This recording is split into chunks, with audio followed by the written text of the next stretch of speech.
членове на BG Production, аз съм Роналдо 20 и това епизод номер 1 на поредицата Manager Mod на FIFA 12. Щях да правя на FIFA 11, но се отказах, тъй като никой няма да прави на FIFA 12 от отбора и реших аз да направя.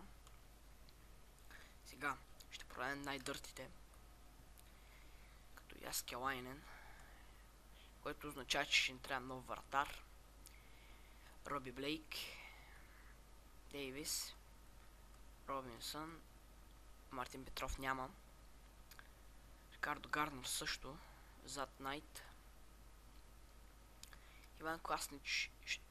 Иван Класнич ще го задържа,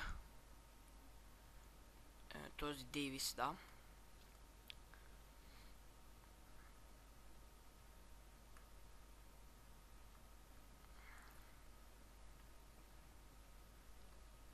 Мисля това да са, които ще продам играчите. Сега може под наем да дам някои.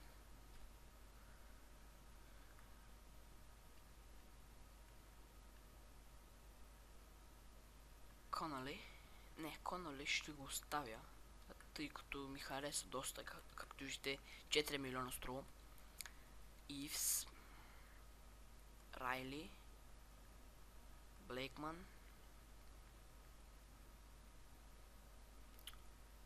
и това ще са. Няма повече. О, голям лак имам. Сега мисля да паузирам докато направя някои трансфери и ще се върна отново. Така, сега направих доста добри трансфери. Сега ще ви ги покажам. Те са две, но все пак не стигат. Серхио Асенхо го привлякох от Атлетико Мадрид за сумата от 3 милиона и 500 хиляди. Доста добра покупка според мен. Един вратар. Ивс е под наем в Ковентри. Зад Найт го продадох на Наполи. Купих Ари от Спартак Москва за 13 милиона. Доста добър нападател. Продадох Роби Блейк на Нанси, както и да е, за 500 хиляди. И Райли е под наем в Саутхемптън. И продадох Дейвис на Вилиареал за 2 милиона и 100 хиляди. Сега искам да ви покажа как завършиха приятелските мачове. Но нещо ще лагва, като гледам.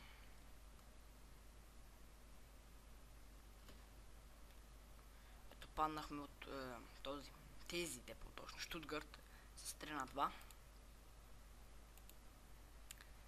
С Милан 1-1 и с Монпелие 1-1. Добра подготовка направихме, като гледам. И този епизод няма да играем мачове. Исках само да ви покажа трансферите. Другия епизод ще започнем с мачовете. Исках само трансферите да ви покажа. И надявам се да ви е харесало. Коментирайте, оценявайте и довиждане. И до скоро, да е. Довиждане. Аре.